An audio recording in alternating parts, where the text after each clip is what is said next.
matrimonial law, immigration, dispute resolution, Ghanaian customary and family law. At BWF, our solicitors are pleased to offer high-quality legal representation at competitive rates.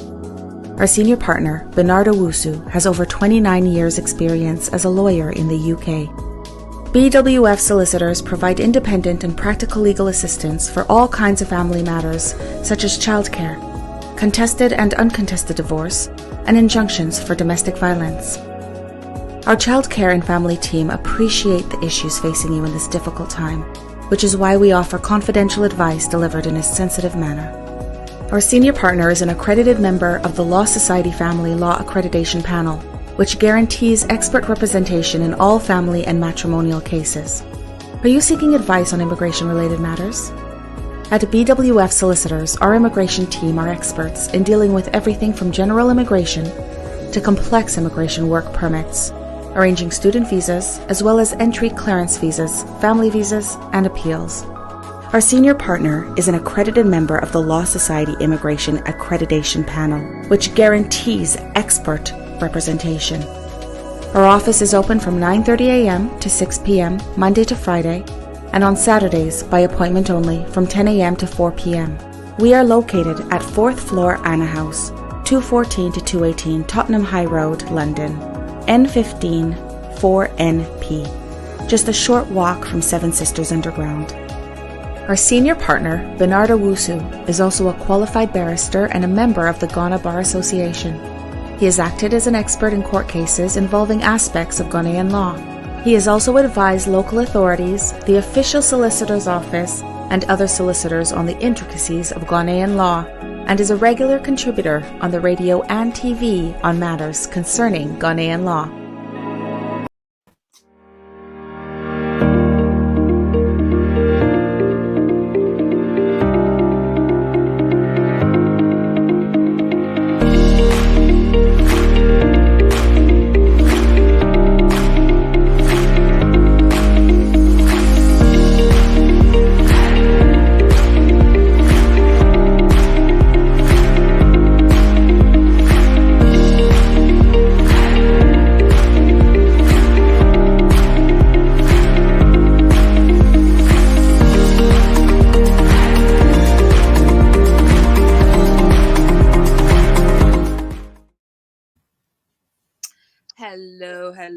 Hello. You're welcome to today's edition of Hanging Out with BWF Solicitors. I hope you're all doing well. It's been a lovely day for us. Today's topic is, what do I need to apply for a student visa to the UK? With me today is lawyer Eunice Achampong of BWF Solicitors, who will be taking us through today's topic. I believe a lot of people would like to send in their questions for Lawyer Eunice to answer. If you have any comments as well, we'll be very happy to hear from you. You can send your questions to our Facebook page and YouTube at BWF Solicitors. We'll be able to pick up those questions from there. If you prefer to call us live in the studio, the number is 0744 8619 711. You can also send me a WhatsApp message on the same number. Please share this program, because the feedback we've been receiving from people who join us every Saturday at 1 o'clock, it's amazing. When they share it to friends, colleagues, and loved ones, people are very keen to get in touch with Lawyer Eunice for some guidance and support. So please continue to share. Let me quickly welcome Lawyer Eunice Achampong. Hello, Lawyer Eunice. Hi, Vicky. How are you? I'm good, and you? I'm fine, thank you. And I hope the family is doing well. Yes, they are doing very, very, very well. It's been a very busy week, and I believe that looking at your face, you also had an extremely busy week, isn't it? Yes, and so I'm just thankful to God for another day, because sometimes we go through the week and we don't know what will happen, and God continues to keep us. So I thank God for the fact that we are yet still here and we are doing the program today. Yeah, yeah, yeah. Yeah. Laura, have you got any news flash for Update. us? Yes, Yes. anything that So you want us to know for the yes, I past week? know a lot of us are still hearing on the news what is going on in Ukraine, and it's very upsetting to know that still there are, should I say, bombs being thrown to hit civilians who have done nothing to deserve what is coming towards them. Mm, Um, of course, the British government has put in place certain policies so that those who have family members that are British will be able to make that call to their hotline and then mm, have a decision made on their applications to join their family members who are here in the UK. And also, I know that for many people in Ukraine who are fleeing, some of them have flee to nearby countries where they have been received very hospitably. And so, if for any reason any Ukrainians take any form of transportation, let's say by sea, and happen to come to the UK, there will be in place asylum policies in regards to Ukraine where they will be able to take them on as well. And I know from last week you were trying to find out if, for one reason or the other, the Ghanaian government has been able to put in place yes, I something for did. students, Yeah. not necessarily put in place something, but at least they have said that if students are fleeing the Ukraine and have been able to get to other countries, they have, should I say, designated student presidents who they can contact. So, Okay. specifically in Poland, Hungary, Romania, and Slovakia. They have people that they can contact to let them know where they are and how they are faring. So, at least if you have that means to flee what is going on in Ukraine and you happen to find yourself in any of those countries, or you would like to know how you can obviously leave the Ukraine. I think they also have their student presidents in the Ukraine who people can also contact for further information.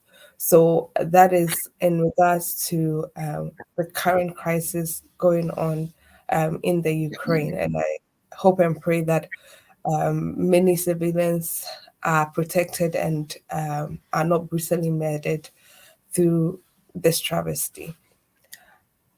Moving on from the Ukraine, I think that the next thing that a lot of people have been asking is in regards to our applications. People are saying the delay is unbearable, and obviously the applications are taking longer than usual. And I know with the applications which show that they have partners involved or they are able to meet the requirements under the 5 year route, those applications take considerably shorter period of time than the applications on the 10 year route, for instance. So I've been able to find out with applications that I send that those applications under the 5 year route usually take about a month or two, and then for those under the parent route or the 10 year route, they usually take about 6 months or more. And a lot of people are saying this is very long.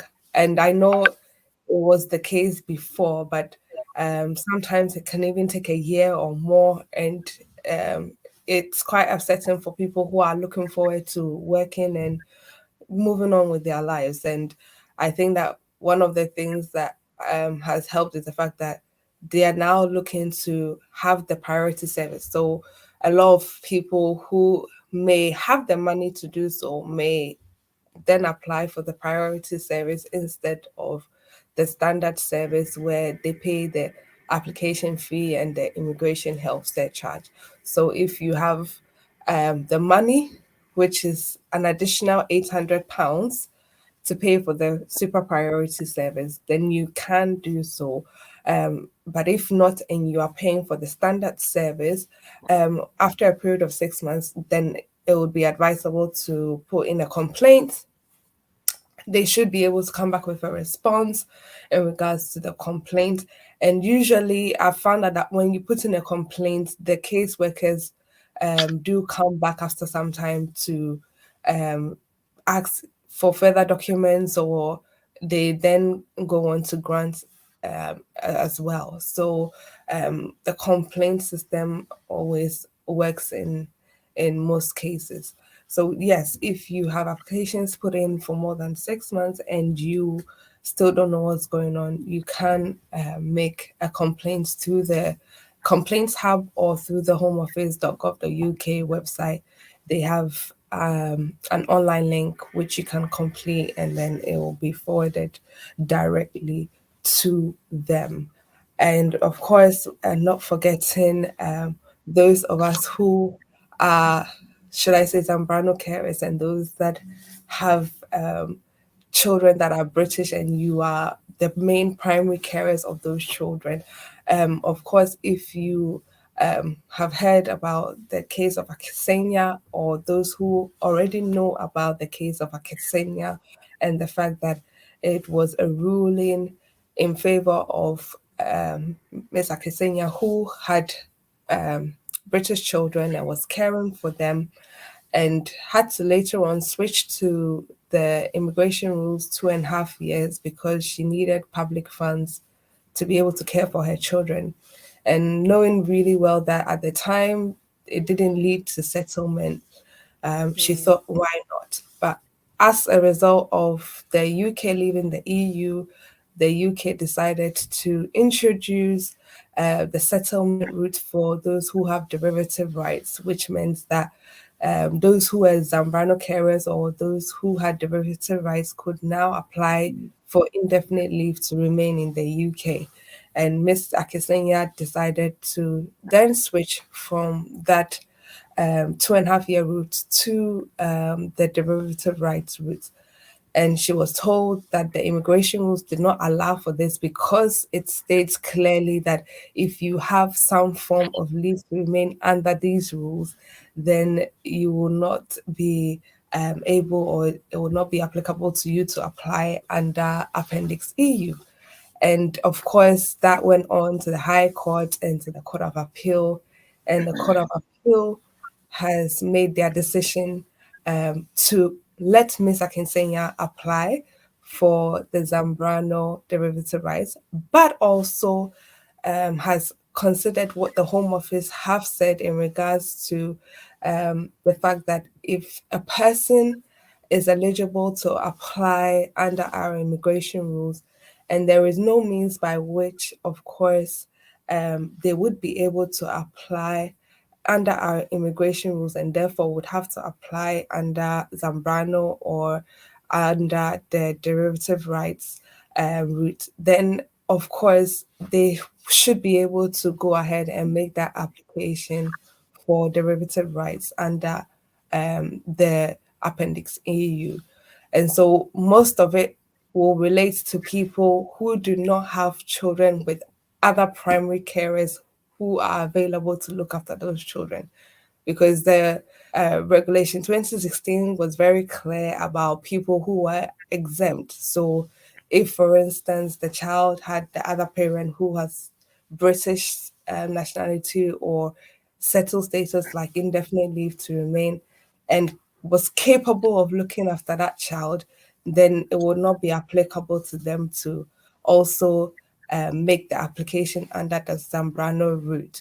And so, if you have a child who is British and the primary carer you are saying is yourself, and the other primary carer, for instance, hasn't got British citizenship or hasn't got settled status, or currently is not an EU national, then you can say that, of course, because I am the main primary carer, and if I were to leave the UK, it will mean that this child will also have to leave.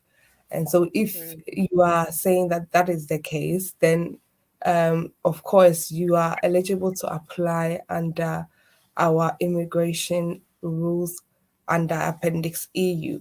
So clearly, the derivative rights route is available to you. But somebody who may necessarily say that the other primary carer is able to look after this child if they were taken away from the UK, will have to apply under the 2.5 year route because maybe they are showing that they have sole responsibility or they have direct access to the child or that the child normally lives with them. So somebody like that, of course, they have other avenues available under our immigration under Appendix FM.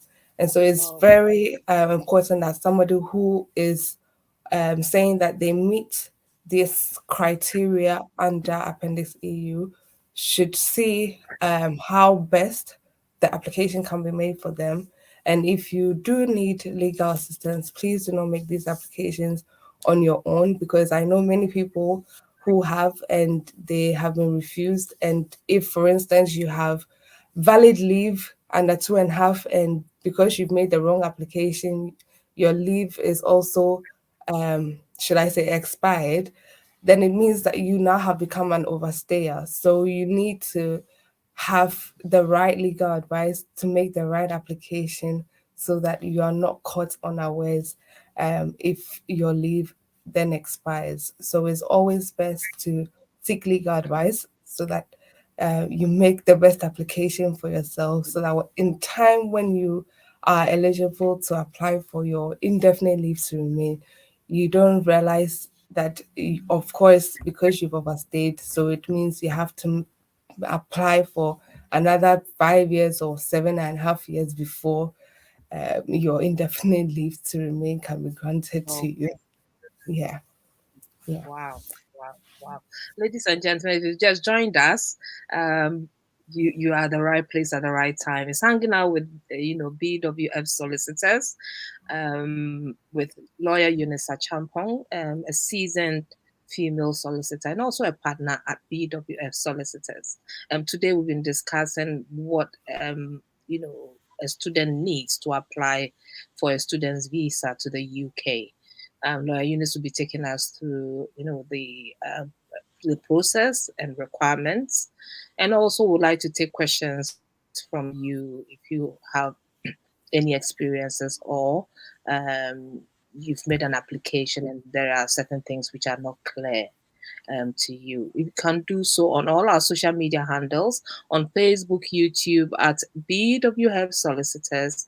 If you prefer to call us live in the studio, of course, you can do so on 0744 8619711. The number again is 0744 8619711. You can also send me a WhatsApp message as well.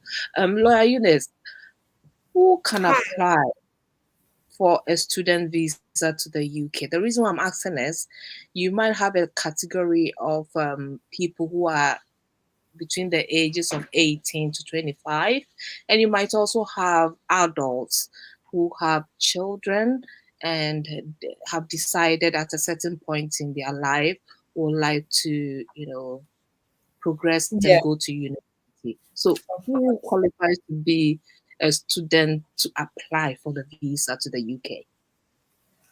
So when you look specifically at our immigration rules, there's the child student route and then there's the student route.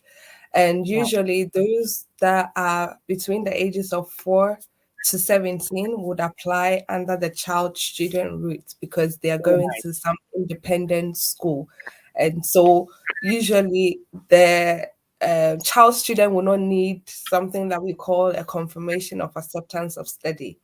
And so once they have been able to apply to that independent school and have been given a place, that is all that they need.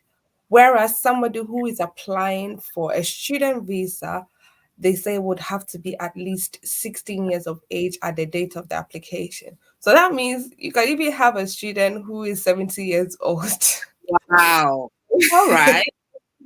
As Okay. long as you can show that they are at least 16 at the age of Mm, their mm, application, right. it can be any age from 16 onwards. So they are very, should I say, flexible when it comes to the age. So Mm, anybody from the age of 16 onwards can apply to the UK as a student, and obviously it has to be with an accredited student sponsor or accredited higher education institution. Yes. oh, okay. All right. Laura, Eunice, when you say accredited,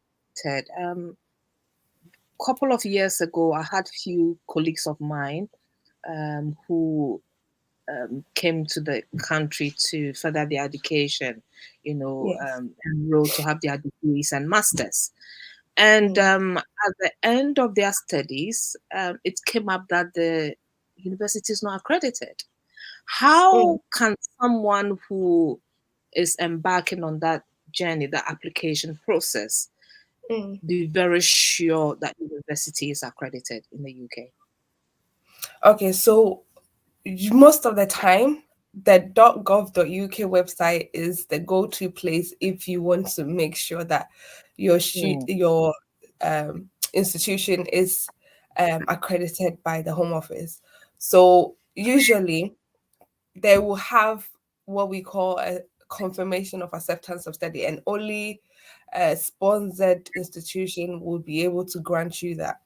But if you're not sure whether it's genuine, then I would say go to the .gov.uk website and just type in student sponsored license holders. It will come up with a whole list of the schools or institutions that have been accredited, because of course if it's on the .gov.uk website, you can't go wrong because it's a government website. It is heavily verified and is constantly being updated. You definitely cannot go wrong when it comes to the .gov.uk website, and it will come up with a whole list of mm, institutions. And if, for instance, um, you were going to, let's say, AMBC University, if AMBC is an accredited sponsor, it would be on that list for sure. okay. Okay. Yes. Um, right. So, Laurie, what are the requirements if someone is watching us and bless you, if someone is watching us and would Yes. like to So apply? Yes. What are take us through the steps, the the steps. requirements? Yes. So in regards to somebody who wants to apply to come to the UK as a student, there Mhm. are certain requirements that they would have to meet in regards to our immigration rules. So first of all, they want to make sure that person is at least 16 years or over. And they would also want to know that this person has received a certificate of acceptance of studies, and it's not a paper certificate, it is an Right. online certificate which details where the person will be studying, the level of the qualification that person is studying, um, obviously the course which this person will be studying and for how long. It will also state how much the fees are and the maintenance of that Mm, person who is coming to study. It will also show that at least they've also been able to meet the English language requirement as well. And it will have the university's reference number and everything that is needed for them to make that application. So, of course, the sponsored student license holders, they usually have their licenses for a period of time. So I guess you will have to constantly be checking every year if they are still holding their license. I mean, this is something that they would know because they will mm, have an alert to be given to them to show that they need to renew their license if it's going to expire. But as a student, you also want to be sure. You don't want to be in the case of your friend who has mm, completed his course and later finds out that his university is not accredited. maybe at the beginning it was, and then later on it turns out they may have lost their license, and Yeah, that. I think that is what happened to some colleagues of mine, Yeah. because in the beginning they were accredited, but Yes.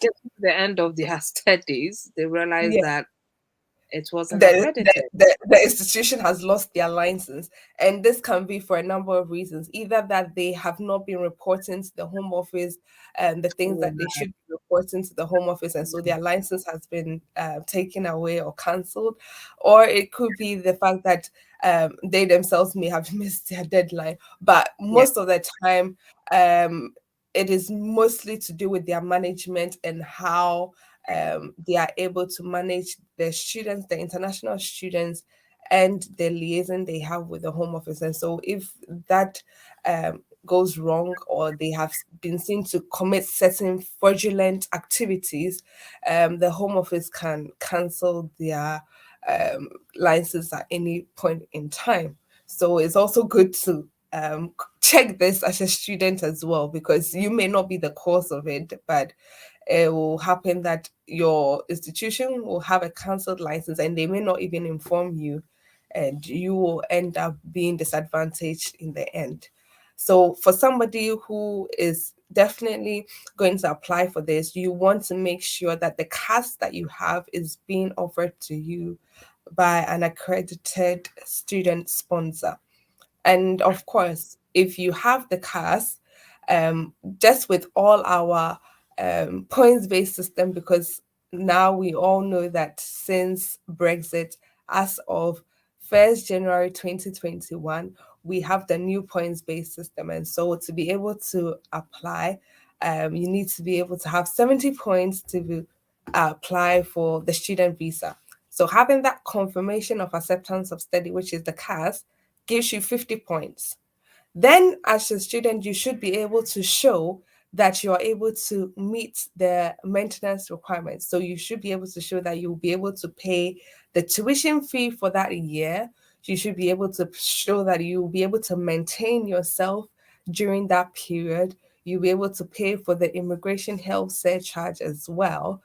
And of course, you will have to be able to show that at the end of it all, before you even make the application, you are able to meet that English language requirement. So they want somebody who can speak and, um, should I say, listen and write and read English to come and study here. So you're not now come to learn the language, but you should already know some basic form of English before you come.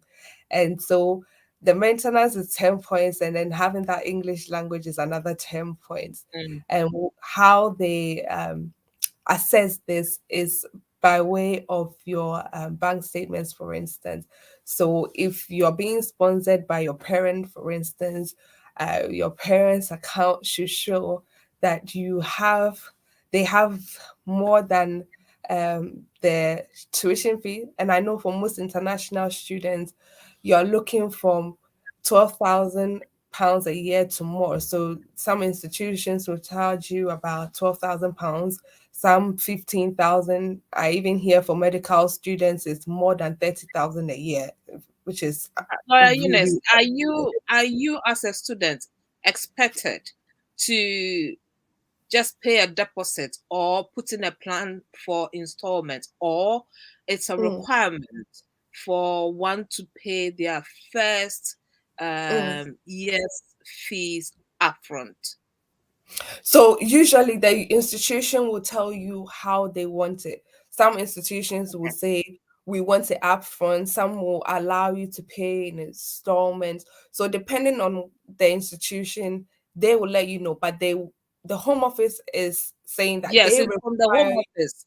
That's why Yes. I asked that question. Oh, okay. So for the Yeah. home office, they require to see that amount in your account. So if Oh, it's £15,000 for the tuition fee, and then your maintenance, they assume that London universities, because London is an expensive place, you should have mm, more money. So they say that at least you should have about £1,334 a month for the next 9 months to be able to maintain yourself in London. But if you're outside London, then you should have at least 1,023 pounds a month for the next 9 months to be able to maintain yourself. So in addition to the tuition fees, they also want to see that maintenance all in your account, or whoever is sponsoring you should be able to show evidence of this. So if you need 50,000 for the year, then they want to see through the bank statements that you have 50,000 available to be able to obviously Oh, maintain right. yourself. So Okay. it's different for those who are being sponsored by a government or an agency. Obviously, if you're being sponsored, then you don't have to meet this requirement. Your letter of scholarship or sponsorship will say all of this in there, so you wouldn't have to now prove through bank statements that you are able to meet this maintenance requirement. So it's Mm, important that if you are independent and you're not being sponsored, or you're not coming on a scholarship, then you should be able to meet the maintenance requirements, which includes your tuition and how you be able to maintain yourself, feed yourself, accommodate yourself yeah. during that period for that 1 year. And the good thing is that at least once you come in, they don't require you to show or to be able to meet Okay. the maintenance requirements through bank statements, because they know that usually the case is because you've been able to prove that you will be able to maintain yourself for the first year. The second Mm, year or the third year should be straightforward, because the okay. case is usually you will have the money to be able to pay for the tuition and the maintenance in subsequent years. So you don't have to prove it in subsequent years. So it's just for the first year that you have to obviously show by way of bank statements that you can meet that maintenance requirement. And for the Okay. English, what they usually want to see is that if, for instance, you are applying on a postgraduate course and you've already had an undergraduate course, like a undergraduate degree, then Mm-hmm. should have that assessed, and to show that if, for instance, you have done something in your country and it is not something that you would necessarily be able to bring to the UK, it has to be ECTS assessed, because obviously they want to know that your degree or your qualification that you have meets the required Mm, common framework level, which is a level B1. And so if your degree or your qualification meets that level B1 or above, then that's fine. If, on the other hand, you don't have an undergraduate degree and you don't see yourself doing one anytime soon because you are applying to have it done here in the UK, then it will be better for you to go and have an ESOL test done.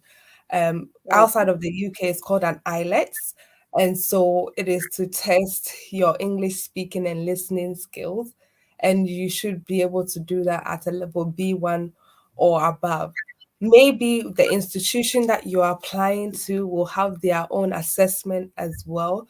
So it is always best to find out with the institution what test or what they would like you to have done in order to meet that English language requirement. But Right. it is Okay. supposed to be a level B1 or above. Okay. And so, of course, if you are able to meet the requirements and you have your 70 points, then you know that you are good to go.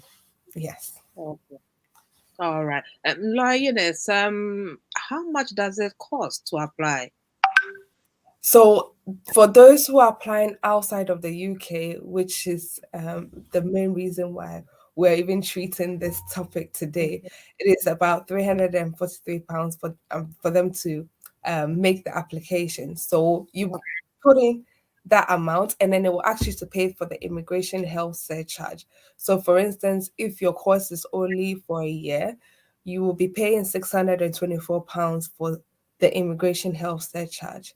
If your Mm, course is for 2 years, then you just be paying over 1,200 for the immigration surcharge. So the application fee is the standard or the fixed amount, whereas the immigration health surcharge may increase or decrease depending on how many years your course is for. So if it's for 2 years, 3 years, 4 years, then of course you have to keep adding the £624 times the number of years you will be coming to the UK to study for. And obviously, once you're in the UK and you have to extend your visa, you will So have to pay the immigration health surcharge as well. okay, so let's say you've been given a year for a start. Mm, mm, Usually, the university will start you with the first year. You'll be given the yes, visa for the first year. So you yes, pay that £600 for the first year. Then yes, you renew in, your visa. You pay yes. another 600. But if you are lucky and you are given 2 years, Mhm. meaning you have to pay 1,200 upfront.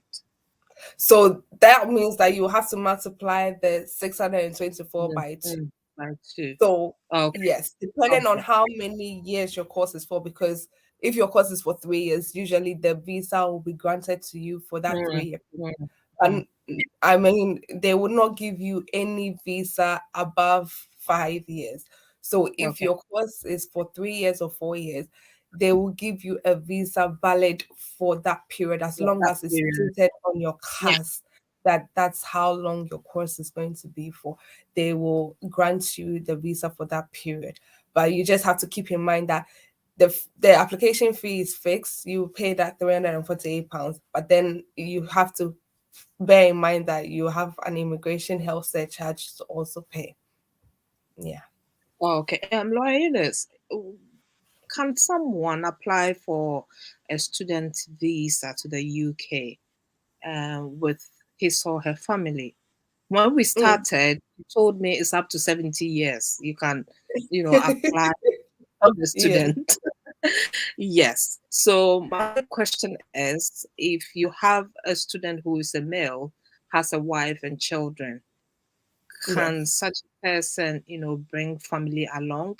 If so, is the same 600, the health surcharge Right. applied to them? Is it for a family, or each of them will be charged £600 each?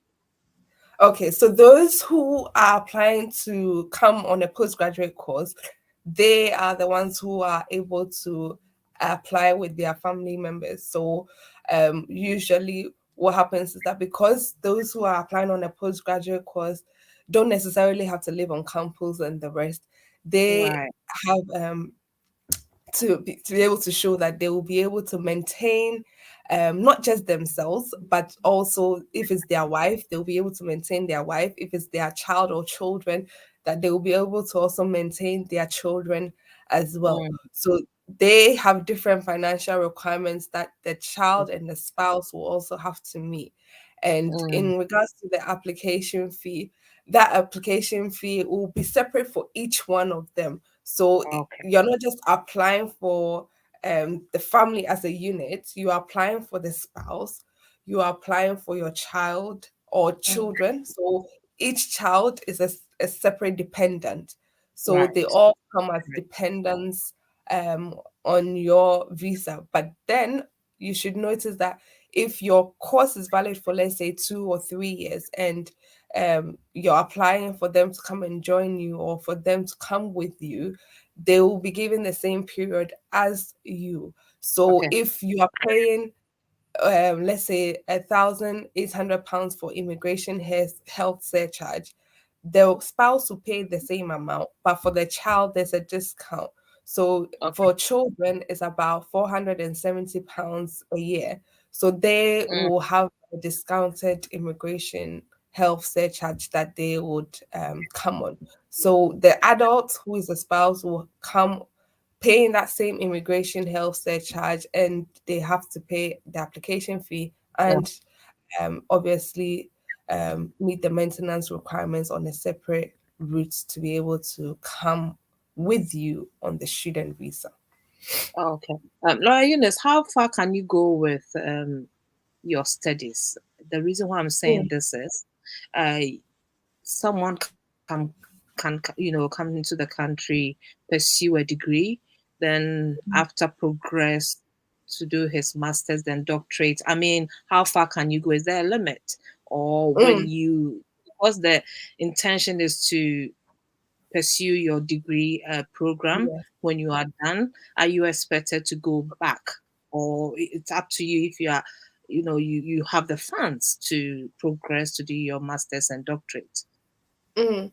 Of course, when it comes to those who come on a student visa, some may be looking to pursue a PhD level, and that's just who they are. They are academically brilliant, and so they want to go as far as getting a PhD. So they come with that mindset of, I'm done with my undergraduate. I want to do my master's. I want to then go on and do my PhD. And then Okay. there are those who are not in that same capacity where they are looking to compete with anybody to get a Mm, PhD. They mm, just want to get an undergraduate degree and then work.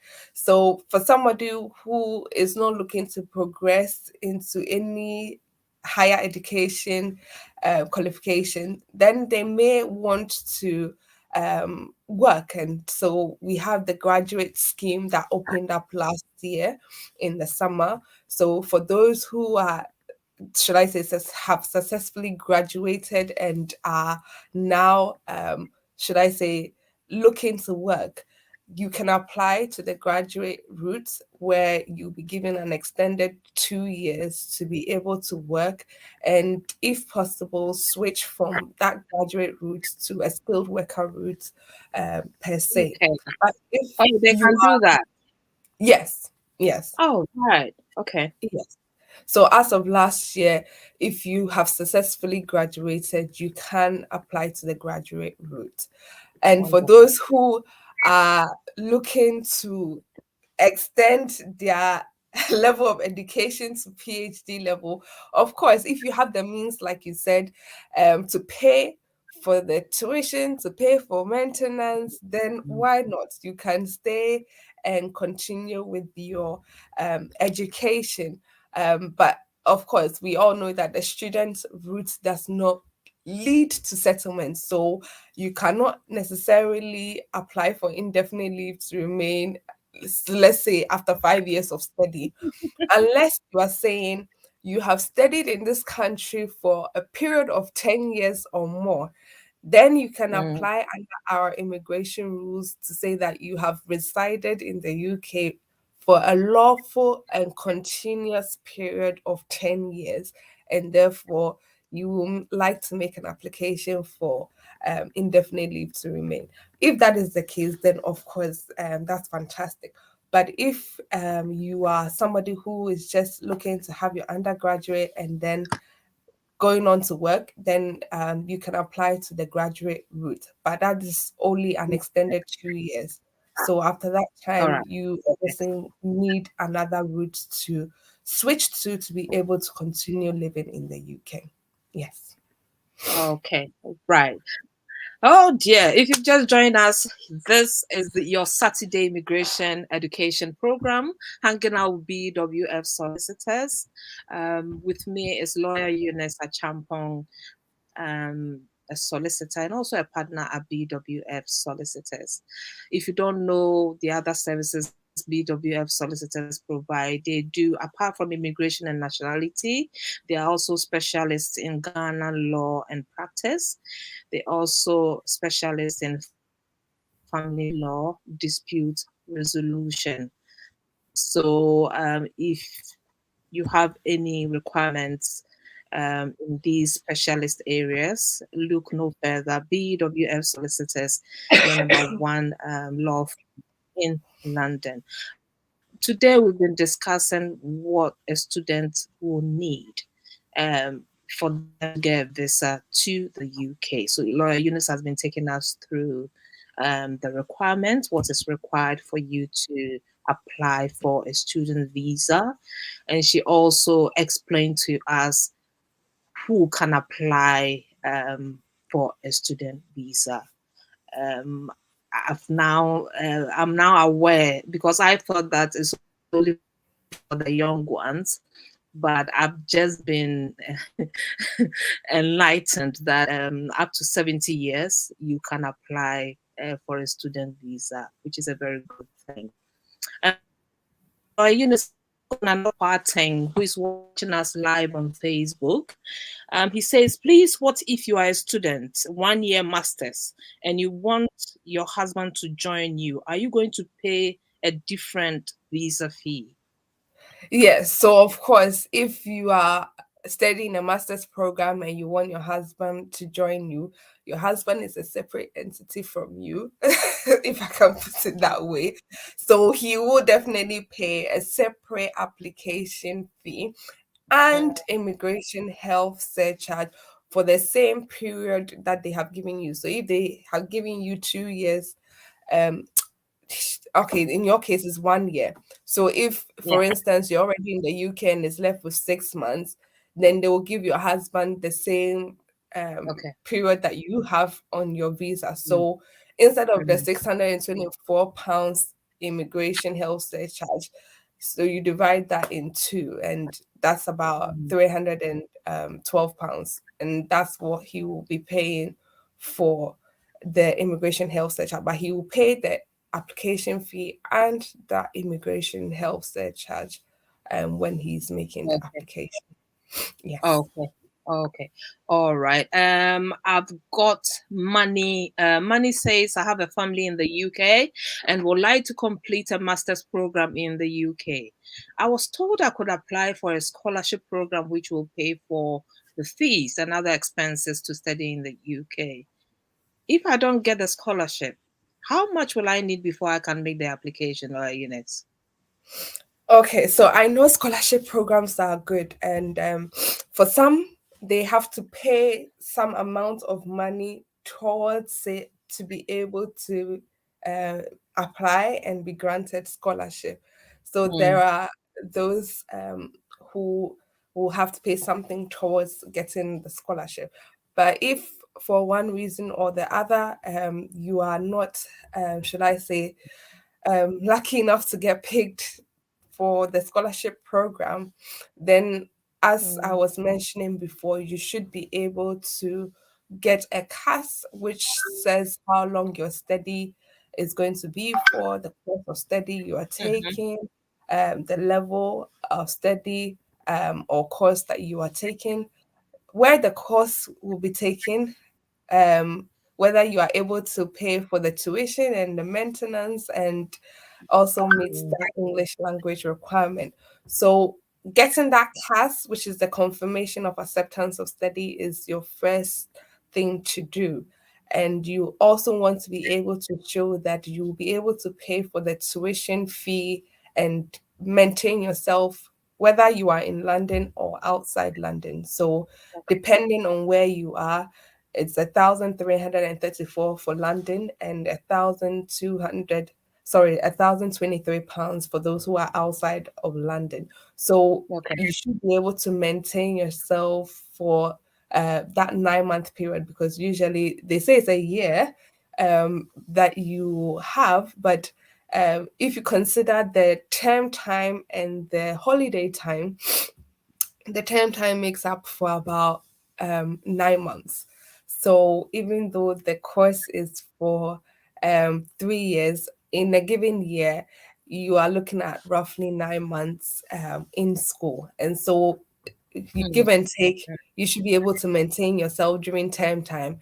And we all know that students are allowed to work for 20 hours per week with their student yeah. visa as well. So yes, if you did not have that scholarship given to you, you should be able to show that you have a CAS, that you will be able to pay for the tuition and maintenance through by way of your bank statements, and of course that you meet the English language requirement, which is that you either have an undergraduate degree which has been assessed by ECTS to meet a level B1, or you Mm, have taken an English international speaking and listening exams at a level B1 or above. So if you do meet all of these requirements and you are able to show that you have an accredited sponsor who has given you the CAS, you are above the age of 16,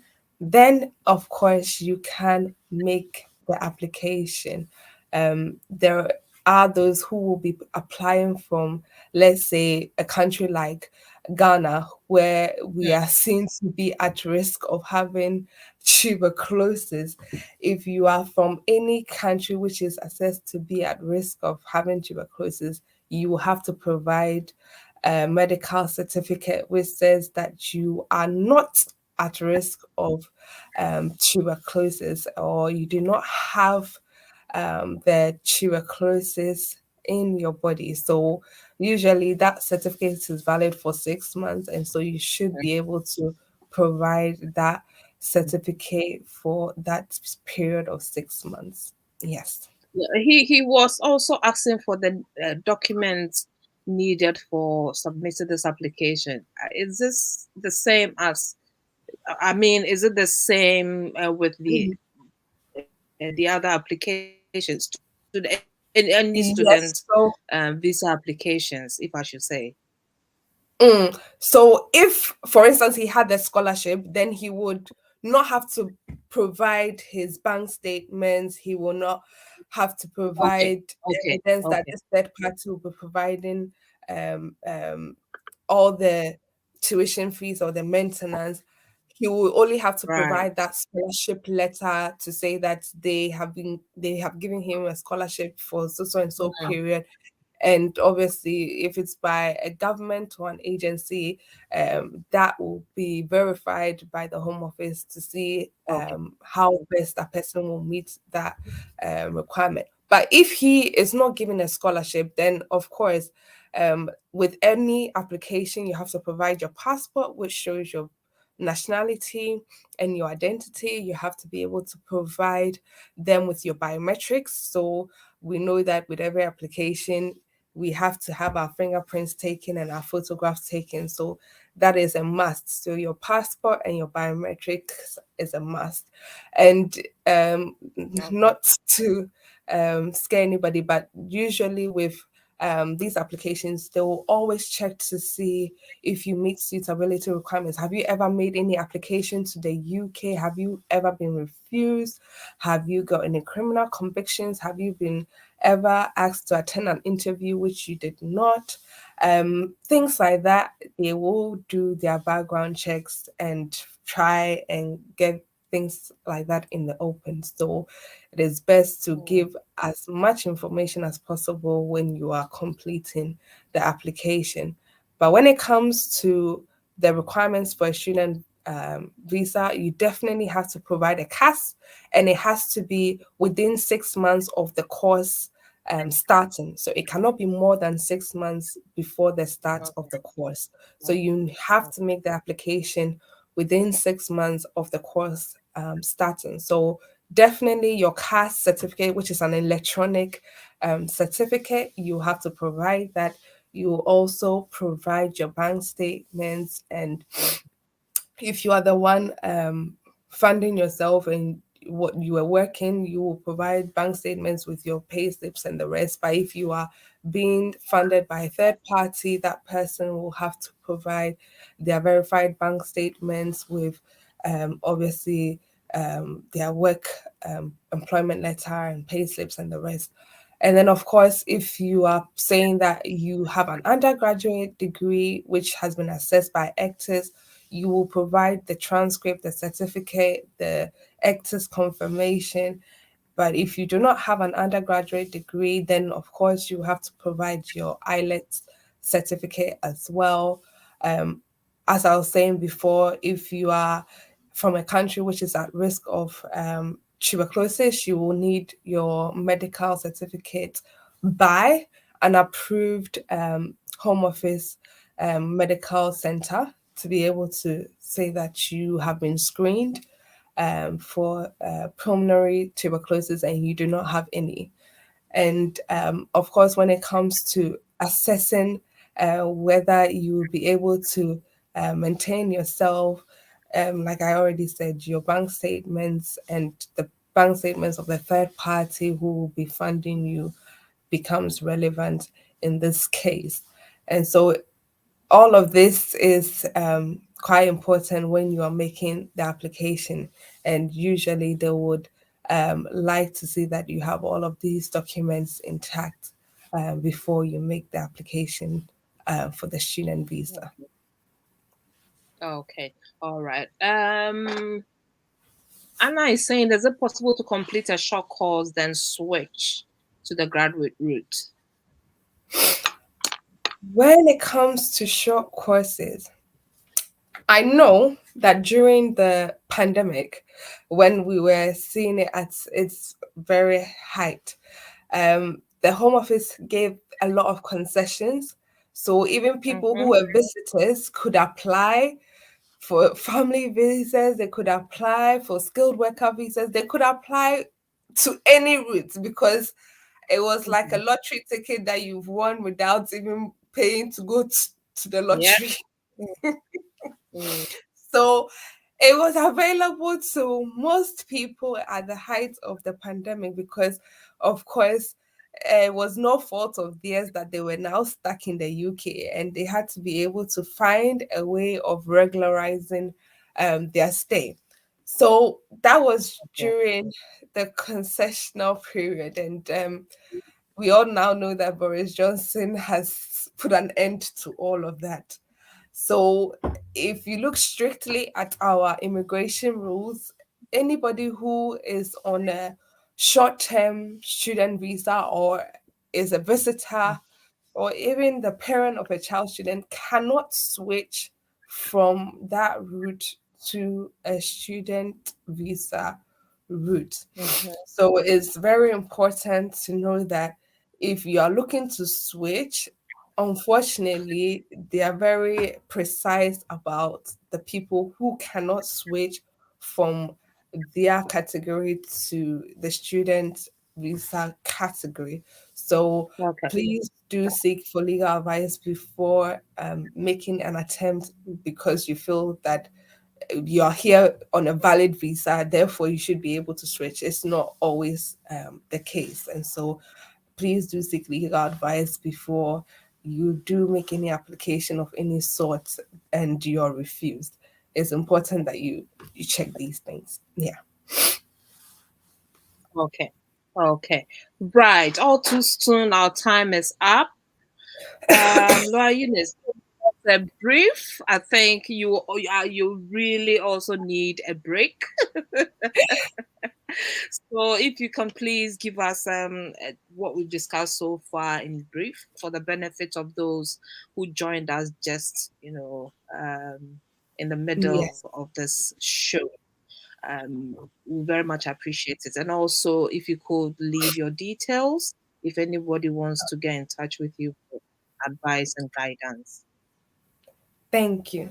So we've just been talking about what people need to provide in terms of making an application for a student visa to come to the UK. So we've been looking at the fact that a student, as long as they are able to show that they are 16 and above, can make an application for a student visa. So as long as you're 16 and above, you are okay to make that student visa application. And you also have to be able to show that you have a CAS, which is a confirmation of acceptance of study from an accredited higher education Yeah. institution. And of course, if you are coming to study, they want to know that you'll be able to pay for the tuition fee, you'll be able to maintain Yeah. yourself. And regarding Mm, whether you will be in London or outside of London, the maintenance amount for each month is different. So if you're in London, it's £1,334 a month for the next 9 months. And if you're outside London, it's about 1,200, £1,023 for each month for the next 9 months. If you are okay. coming as well, they want to know that you can speak English, you can read and write in English, and therefore they will have to know that you meet that level B1 requirement. If you have an undergraduate degree, then you will have to have that assessed by ECTIS. If not, then you will have to provide an IELTS certificate which meets that level B1 or above framework. Of course, if you are also looking to come, you should be able to show that, of course, you're coming for a specified period to come and study for, let's say, 2 or 3 years.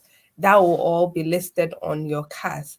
As we clearly could see, there are those who want to come with their spouse or children. And so if you want to come with your family member, they will also need to show that they will be maintained by you. So, of course, there is a specific amount that they need to show for maintenance.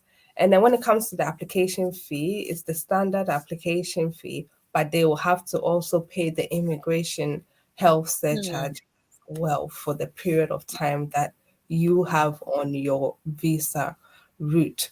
So yes, if you do require any further information in regards to this and any other questions you may have, not just in regards to immigration, but in regards to family law, such as child arrangement orders or non-molestation orders or occupation orders or even divorce, please do not hesitate to contact us at BWF Solicitors. We are situated in London. Our address is the 4th floor of Anna House, 214 to 218 Tottenham High Road. Our postcode is N154NP. So it's N154NP.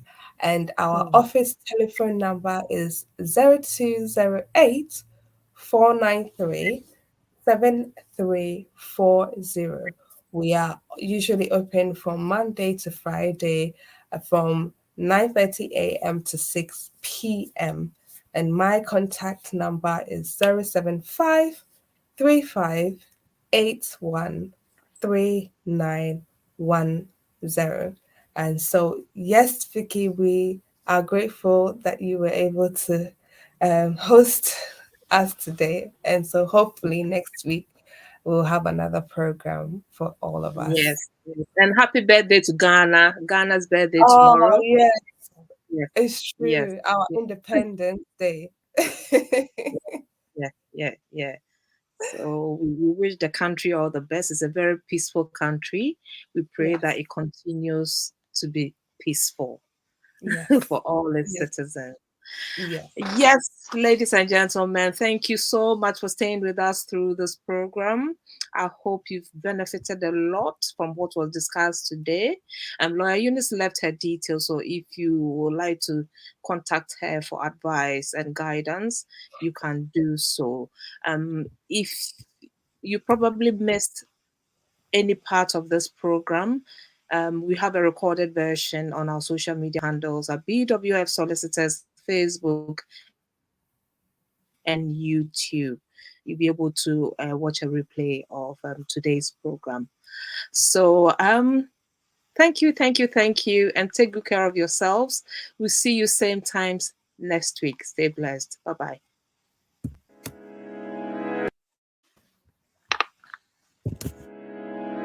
Based in London, we are a dynamic award-winning firm specializing in a range of legal services, including family law, matrimonial law, immigration, dispute resolution, Ghanaian customary and family law. At BWF, our solicitors are pleased to offer high-quality legal representation at competitive rates. Our senior partner, Bernardo Wusu, has over 29 years' experience as a lawyer in the UK.